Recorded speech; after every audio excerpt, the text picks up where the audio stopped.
Ya, langsung aja ya. Bismillahirrahmanirrahim. Assalamualaikum warahmatullahi wabarakatuh. Pada hari ini kita akan menyampaikan materi dari mata kuliah ini, Hukum Perdata Internasional, terkait dengan pembahasan yang kedua. Ya, ini terkait dengan sejarah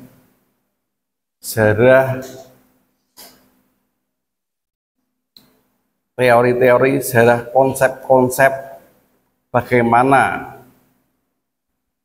sengketa perdata secara internasional ini diselesaikan. Jadi ini sudah memperlihatkan bagaimana pergaulan global pada waktu itu mensikapi pergaulan antar negara. Khususnya kita melihatnya di benua Eropa dan pertautannya dengan Asia. Ini memunculkan teori-teori dan konsep hukum perdata internasional. Mengingat masing-masing warga negara berdasarkan kebangsaannya, berdasarkan kerajaannya, mulai bergaul, mulai bertransaksi. Pergaulannya misalnya sudah mulai melakukan ikatan perkawinan antar negara, antar bangsa. Dan mulai muncul istilah kawin campur. Kawin campurnya tidak hanya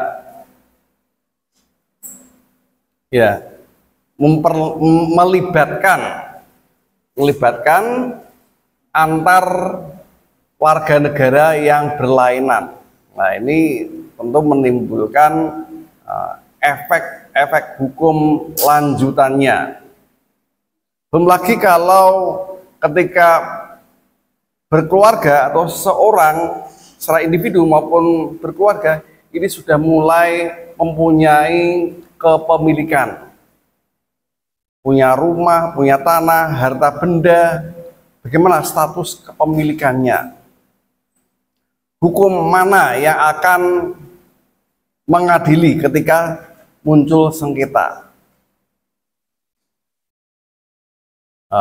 Kita mengenalnya untuk mengatasi, menyelesaikan masalah tersebut, kita mengenalnya dengan yurisdiksi. Yurisdiksi negara. Ini yurisdiksi salah satu konsep dalam mengatasi sengketa perdata internasional yang menekankan dominan pada konsep teritorial. Nah, konsep teritorial ini merupakan hanya salah satu saja dalam penyelesaian sengketa perdata internasional. Misalnya, ketika orang Belanda yang ada di Perancis muncul sengketa perdagangannya, maka negara yang punya yurisdiksi menyelesaikan sengketa tersebut adalah berdasarkan teritorialnya apa? Negara Perancis. Nah, ini. Selain konsep teritorial tersebut, ada juga mulai muncul konsep tentang personal. Konsep personal ini berdasarkan diri orang tersebut, satu. Dan juga karena kewarganegaraannya, melihat kewarganegaraannya. Warga negara Italia kalau menekankan pada konsep kewarganegaraan atau personal misalnya, maka warga negara Italia dimanapun ia berada Kalau muncul sengketa, maka diselesaikan dengan hukum Italia. Nah, ini terkait dengan konsep untuk menganalisis hukum mana yang berwenang jika di kemudian hari muncul sengketa. Ya, secara kesejarahan para ilmuwan mencatat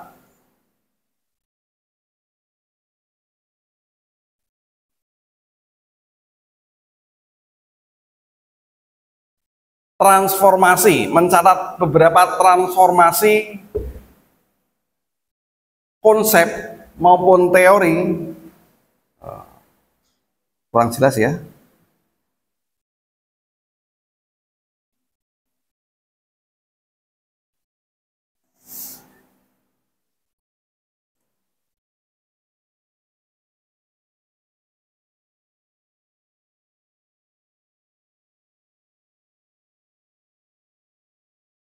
Nah, ini bagaimana evolusi teori dan konsep terkait dengan penyelesaian sengketa perdata internasional ini. Dimulai pada zaman Romawi kuno. Pada zaman Romawi kuno sudah muncul peradaban perdata internasional antar bangsa, mulai bergaul dan punya berkeluarga, berkelompok dan punya aset, dan bagaimana menghukuminya. Ini sudah muncul pada era masa Romawi kuno. Dan kemudian perkembangannya ketika Romawi kuno mulai runtuh, berpecah, dan kemudian runtuh, mulai berkembang asas-asas lanjutannya, yang mengedepankan asas personal berdasarkan orangnya, pelakunya, subjek hukumnya, maupun berdasarkan asas teritorial. Ini dua hal awal konsep yang berkembang dalam penyelesaian sengketa perdata internasional. Hingga pada abad ke-13, pada waktu itu di Italia sudah muncul teori yang merupakan cikal bakal penyelesaian sengketa perdata internasional pada abad ke-13 dengan dilatar belakangi kondisi Italia pada waktu itu yang terdiri dari beberapa polis. Seperti halnya di Yunani, di Italia sudah muncul beberapa polis, negara-negara kota, yang masing-masing negara kota mengklaim yurisdiksinya, bahwa hukumnya berlaku atas warga negaranya. Karena muncul negara kota yang saling bersaing satu sama lain, hingga muncul konseptualisasi teori yang baru dari dua konsep sebelumnya yang tadinya berdasarkan personal sama teritorial. Muncul teori baru. Teori tersebut bernama teori statuta, yang intinya berusaha mengkombinasikan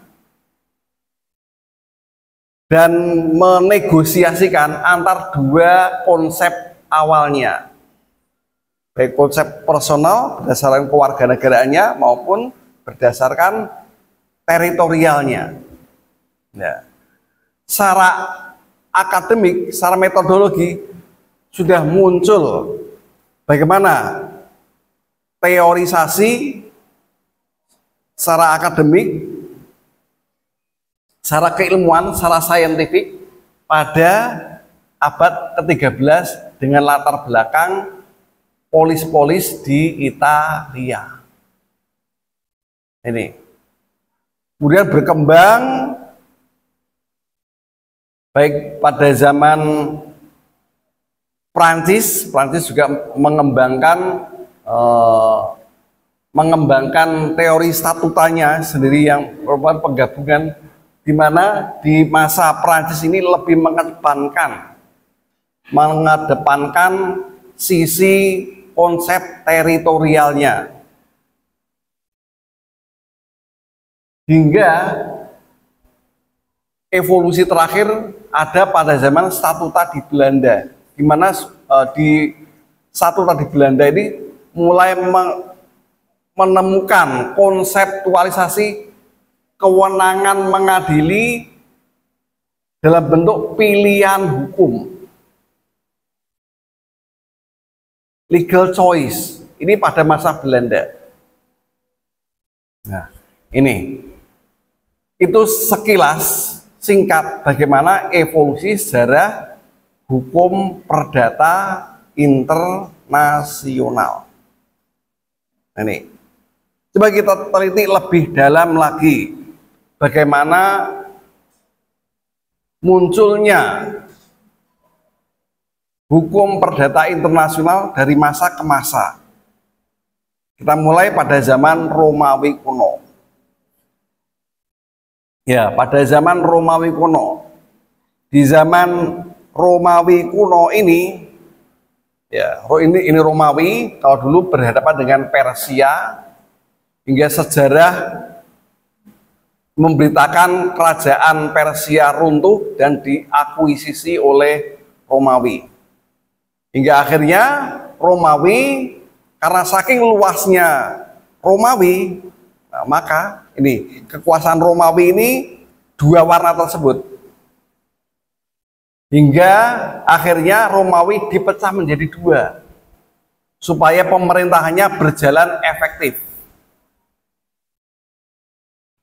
Untuk menangani luasnya wilayah, maka pemerintahan Romawi dibagi dua dan kerajaannya pun dibagi menjadi dua.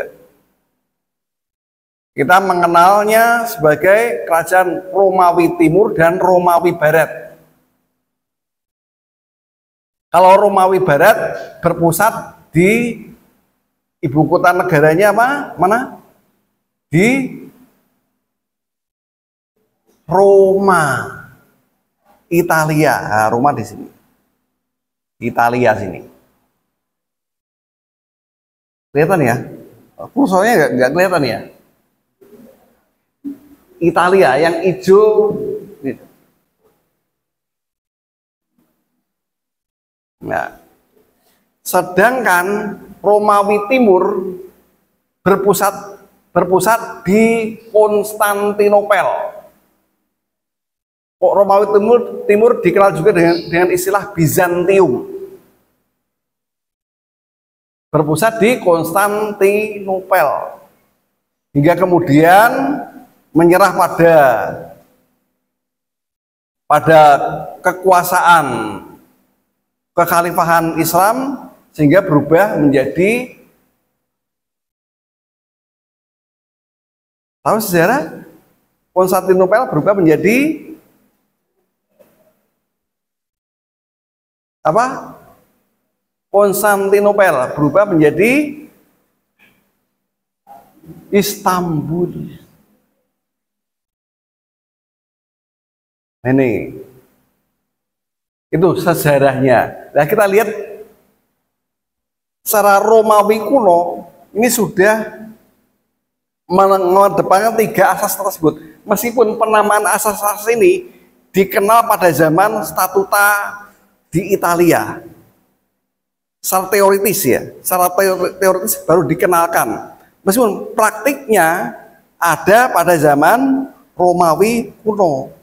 Tapi penteorisasiannya pada zaman statuta Italia. Ya, statuta di Italia ini awal keilmuan hukum perdata internasional. Jadi secara konstruktural ilmiahnya baik ontologi, epistemologinya ini sudah mulai disusun pada zaman statuta Italia. Meskipun kalau di sini praktiknya sudah diperlakukan pada masa Romawi kuno. Di mana pada masa Romawi kuno ini merupakan apa? Kalau dilihat lebih mengedepankan asas teritorial sebenarnya. Lebih mengedepankan asas teritorial. Salah spesifik teritorialnya bagaimana? Lex recite. Mana tempat benda berada.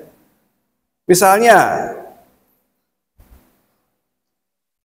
orang Irlandia punya tanah di Romawi, maka yang berlaku adalah hukum Romawi. Karena tanah tersebut berada di wilayah Romawi. Tuh, lex recite. Untuk menunjukkan kewilayahan, teritorial.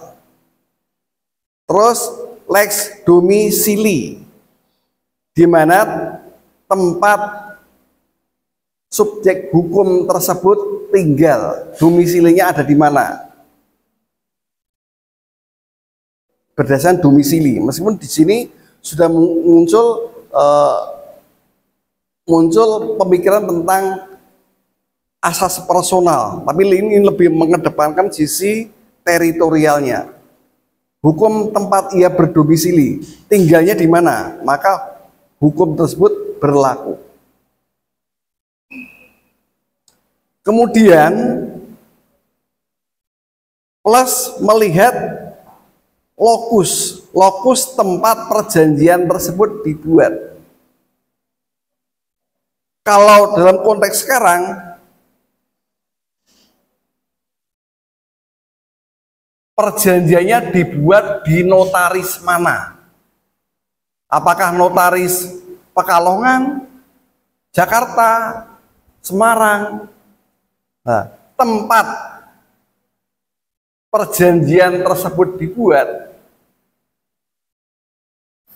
ini menjadi yurisdiksi pengadilan yang mengadili. Kalau misalnya mendirikan PT-nya di Pekalongan, maka yang berwenang mengadili adalah Pengadilan Negeri Pekalongan. Nah, ini lex loci contractus, berdasarkan tempat perjanjian tersebut dibuat. Ini awalnya ini. Nah, kemudian ketika Romawi runtuh, mulai para kerajaan-kerajaan lokal melakukan persaingan, maka yang diberlakukan yang asas-asasnya lebih ke arah teritorial ini dihapuskan, diganti dengan asas personal. Berdasarkan orangnya, berdasarkan kewarganegaraannya. Orangnya maksudnya pilihan hukum orang tersebut. Kemudian lebih spesifik lagi, berdasarkan kewarganegaraannya. Hukum yang berlaku berdasarkan kewarganegaraannya, bukan kedaulatan wilayahnya, tapi berdasarkan orangnya. Maksudnya apa?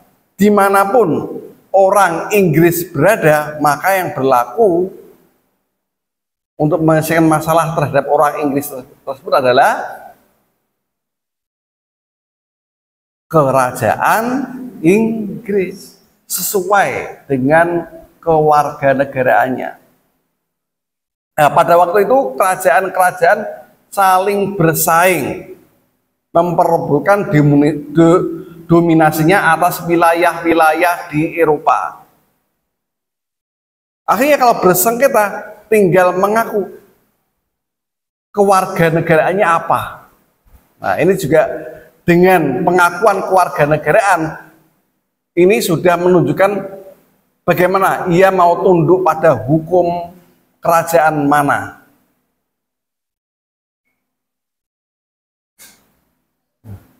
Tunduk pada hukum kerajaan mana. Di samping itu juga sudah muncul orang tidak laku terpaksa karena posisi kerajaan banyak yang lemah, muncul kekuatan feodal, kekuatan tuan tanah, para pedagang yang mempengaruhi ini, sehingga tinggal kalau ada saudagar yang punya banyak tanah dan banyak aset harta benda mengakui kedaulatan kerajaan Prancis, maka kerajaan Prancis juga diuntungkan karena juga wilayah-wilayah yang dimiliki tuan tanah ini menjadi bagian dari kerajaan Prancis. Nah, tapi sasaran tembak kata kuncinya berdasarkan pilihan hukum personal orangnya, dan ia mengakui kewarganegaraannya, atau di satu sisi ia juga menunjukkan ia tunduk pada hukum kerajaan yang mana. Ini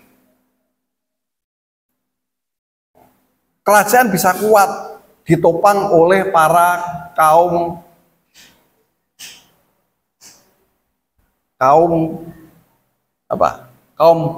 burjuasi, kaum borjuis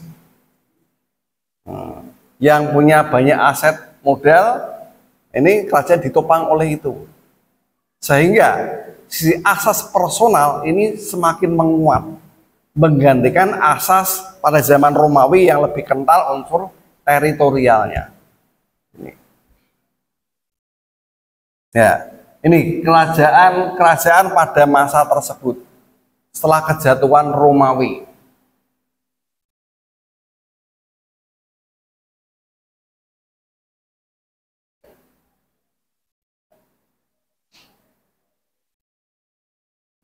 Ya, ini kemudian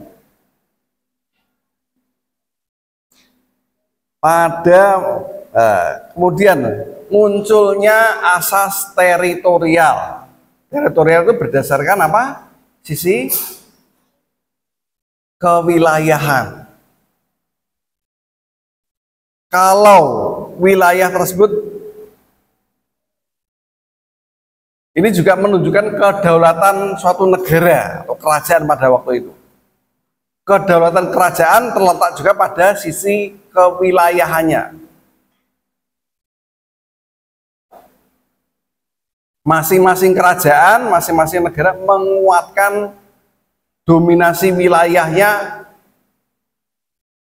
dominasi negaranya atas wilayah tersebut, dengan memaksakan kalau ada sengketa harus tunduk patuh pada hukum kerajaan. Ini secara kewilayahan polanya dibagi menjadi dua, yakni Eropa Utara. Eropa Utara itu yang termasuk di dalamnya seperti apa? Prancis, Belanda, Belgia, Jerman, dan negara-negara Skandinavia. Skandinavia itu apa? Pernah dengar negara Skandinavia? Nah, yang terletak di ujung Eropa. Nah ini loh. Nah ini Skandinavia. Masuk Swedia, Norwegia, Finlandia, Swiss, Norwegia, Finlandia, itu negara-negara Skandinavia, bagian Eropa sebelah utara. Ini karakternya ya mulai lebih ke arah teritorial.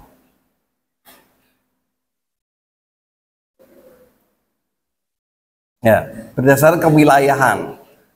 Kalau di Eropa Selatan, khususnya Italia, ini negaranya masih berupa polis-polis, polis-polis kerajaan pelabuhan pada waktu itu yang saling bersaing satu sama lain. Nah, ini menegaskan kewilayahannya berdasarkan kota-kota. Nah, ini di Eropa Selatan ini sudah mulai mengembangkan, akhirnya mengembangkan di Italia sendiri, mengembangkan perpaduan antara kedua asas tersebut, khususnya di Italia ini. Sudah mulai memadukan.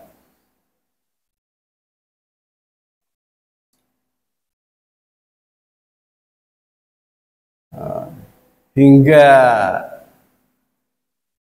muncul pemikiran-pemikiran secara ilmiah terkait dengan hukum perdata internasional di Italia ini. Mengingat sistem kotanya itu lebih kompleks dan bisa menimbulkan perselisihan yang lebih tajam antar negara kota, ini maka dimunculkan teori-teori yang lebih kompromis dari kedua asas tersebut, asas personal sama asas teritorial. Pada masa sebelumnya diberlakukan asas teritorial. Tapi di satu sisi lain, asas personal juga diinginkan masyarakat. Sehingga di awalnya, di masa Akursius, ini lebih mengedepankan asas personal. Ini berdasarkan kewarganegaraannya. Dimanapun orang Florence di Italia, salah satu kota di Italia, ini hidup, maka yang berlaku adalah hukum kota Florence. Tidak bisa berlaku hukumnya kota Roma. Milan juga misalnya, ini yang berlaku hukumnya warga negara Milan tersebut, sesuai dengan kewarganegaraannya. Ya, meskipun secara teritorial hukum negara kota tersebut berlaku secara keseluruhan. Hanya orang asing yang tinggal di negara tersebut sebagai pengecualian. Ini untuk lebih meminimalisir terjadinya konflik antar negara kota tersebut. Itu tujuannya. Hingga kemudian muncul Bartolus yang lebih spesifik melakukan kajian metodologis hukum perdata internasional secara lebih terstruktur. Ini. Nah, mulai penamaan lex recite domicili sama locus contractus ini pada masa Bartolus. Meskipun awalnya ada di Romawi kuno. Ini. Nah, di situ mulai dikaji secara metodologis berdasarkan data dan faktanya. Datanya apa? Kewarganegaraan si subjek hukum, orangnya, pemiliknya, diteliti. Kemudian juga diteliti juga ada di wilayah mana. Nah, si Pak Bartolus ini sudah mengkonseptualisasikan, mensistematikakan hukum perdata internasional secara ilmiah pada zaman statuta di Italia. Ini. Oleh karena itu, Pak Bartolus ini dinobatkan sebagai Bapak Hukum Perdata Internasional. nasional. Ini. Next, ini Italia ya, negara-negara kota. Dan Roma, ada Roma, Napoli, Milan, Palermo. Wah. Ya. Karena berdekatan dan tidak muncul konflik, pada waktu itu negara kota tidak bersatu, tapi saling bersaing. Di situ lebih muncul perpaduan antara asas kewarganegaraan, asas personalnya dengan asas teritorial. Ini kompleksitasnya sudah memadai hingga muncul keilmuannya, keilmuan awal hukum perdata internasional pada masa di Italia. Dan kemudian dilanjutkan oleh Statuta Prancis, Prancis ya. Nah, Prancis pada waktu itu juga mencakup Jerman. Jerman ada dalam kendali Prancis, termasuk Belanda. Belanda itu negara kecil. Belanda sebelah mana loh? Ya, yang di ujung antara Prancis dengan Jerman itu Belanda. Kecil dan berada dalam kendali Prancis. Nah, pada masa Prancis ini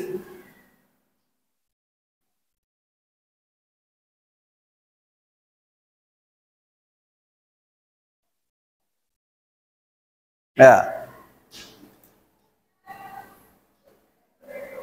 Nah, pada masa Prancis ini lebih mengedepankan unsur teritorialnya. Lebih mengedepankan unsur teritorialnya. Bertrand de Argentre. Di mana kewilayahannya ini didasarkan pada otonomi daerah provinsi masing-masing.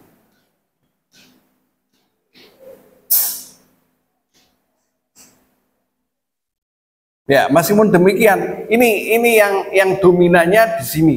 Meskipun juga sudah mulai muncul asas legal choice, pilihan hukum. Jadi pilihan hukum tidak hanya didasarkan pada kewarganegaraan subjek hukum, tapi pada pilihan hukum kalau di kemudian hari muncul sengketa. Dan ini diperjanjikan sewaktu diadakannya kontrak perjanjian. Ini.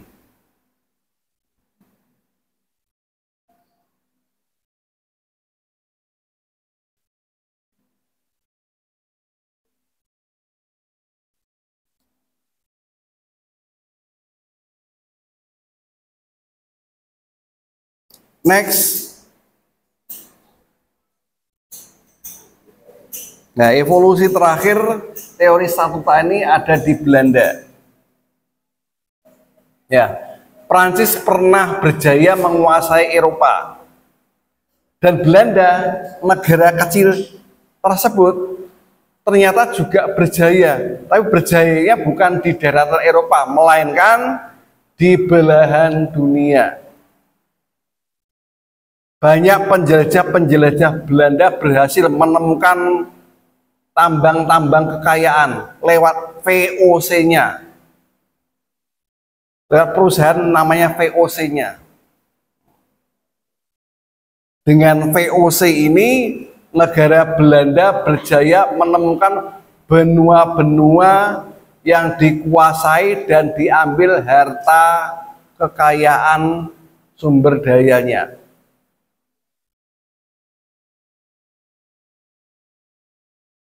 Ketemu Indonesia dapat, Afrika Selatan dapat.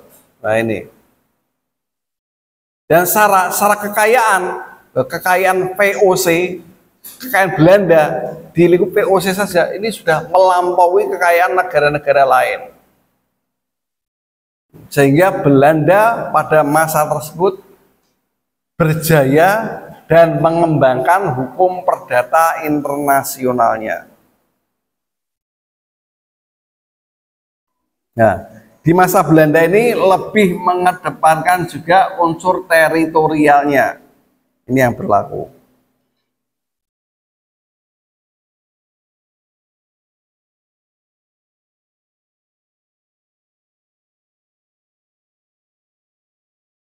Dan kemudian ya, kalau ada orang asing ada dalam wilayah negara tersebut, maka hukum asing tersebut ada kompromi di mana hukum asing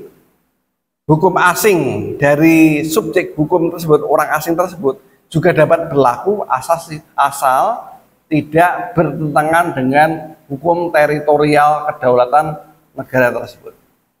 Ini bagaimana evolusi secara kesejarahan hukum perdata internasional, dan ini berkembang sesuai dengan majunya peradaban bangsa yang melakukan relasi perdata internasional lewat perdagangan, lewat berkeluarga, hingga mewariskan terhadap anak keturunannya.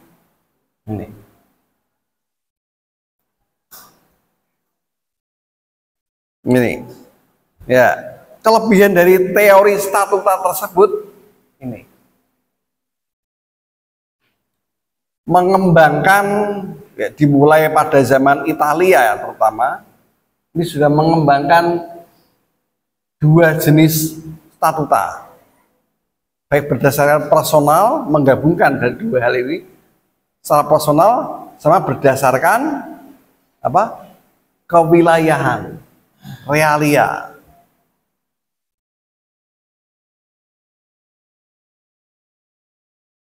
Nah ini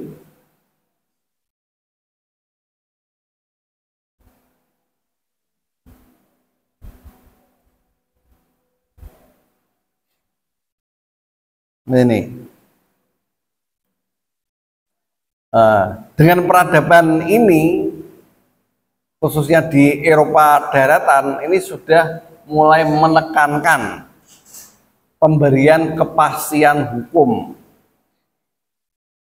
atas hukum perorangan di wilayah tersebut. Ada unsur kepastian hukum. Ini pentingnya. Kepastian hukumnya bagaimana? Dengan diakuinya hak-hak sipil warga negara dalam bentuk regulasi atau peraturan perundang-undangannya. Ini.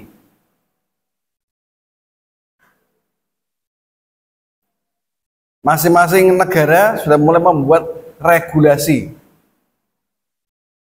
Dan regulasinya itu juga mengatur warga negara asing. Tidak melulu atas nama kedaulatan berlaku hukum negara tersebut secara keseluruhan, secara mutlak. Tapi juga mulai ada kompromi di mana asas personal juga tetap berlaku.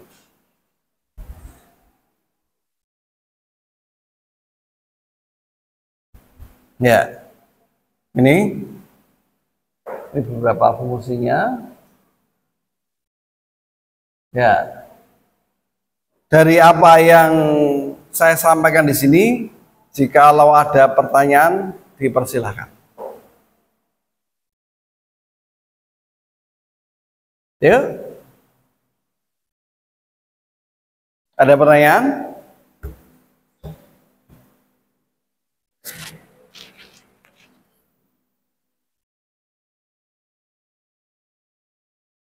Wah, itu kok ngomongin luar negeri semua ya Pak? Ya ini, secara kesejarahan munculnya ilmu hukum perdata internasional dari peradaban Barat. dan Indonesia mengakui dan bahkan mengadopsi. Bangsa berkembang secara peradaban ya, bangsa berkembang pada umumnya mengadopsi peradaban negara yang lebih maju. Ya mungkin Indonesia juga bisa berevolusi. Secara keilmuan juga bisa muncul ilmu hukum perdata internasional versi Indonesia sendiri. Ya, tetapi ini juga membutuhkan bagaimana selain peradaban praktek yang terjadi juga membutuhkan bagaimana tingkat keilmuan akademisinya. Nah, karena ini belum ada cara paling mudah untuk memperkenalkan hukum perdata internasional, yakni mengadopsi dari peradaban yang lebih maju. Ini munculnya peradaban seperti itu. Daripada membuat sendiri, tentu lebih memakan banyak waktu dan energi. Cara paling mudah bagaimana? Ayo. Cara paling mudah bagaimana? Copas. Apa? Copas? Oh, iya. Itu.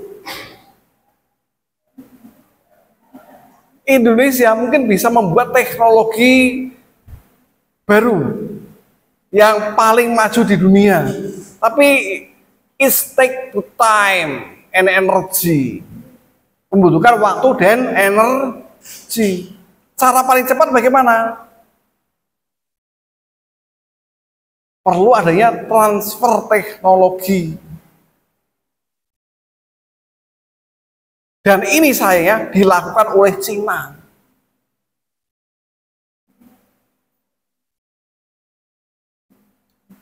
Cina pada tahun 50-an mungkin lebih kere daripada Indonesia.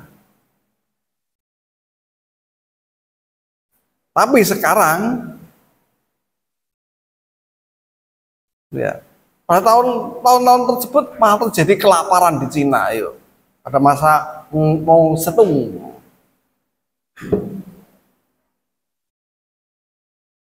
Tapi sekarang mengungguli, bahkan menjadi satu negara yang amat diperhitungkan. Bahkan digadang-gadang akan menggantikan negara adik kuasa Amerika. Ya, karena itu tadi apa? Transfer teknologi, transfer pengetahuan.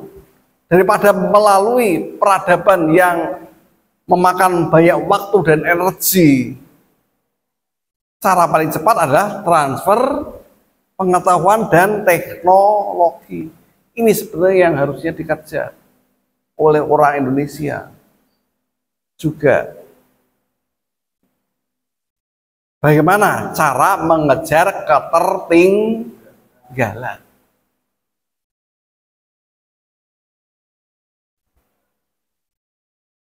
Termasuk dalam memajukan hukum perdata internasional kita.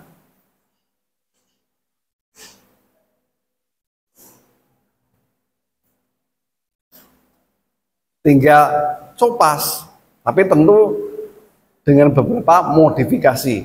Regulasinya pun juga mengalami modifikasi sesuai dengan konteks keindonesiaan. Seharusnya demikian.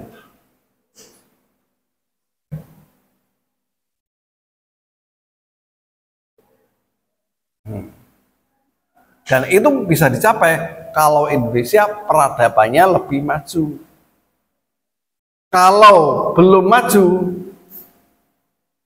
ya kita masih terpaksa menjadi bangsa yang mengekori peradaban negara yang lebih maju. Ini. Ya, oleh karena itu tidak hanya teknologinya, peradaban hukum Indonesia mengikuti peradaban hukum negara yang lebih maju.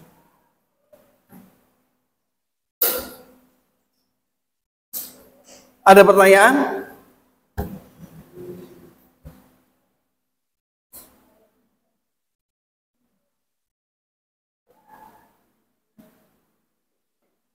Nggak ada.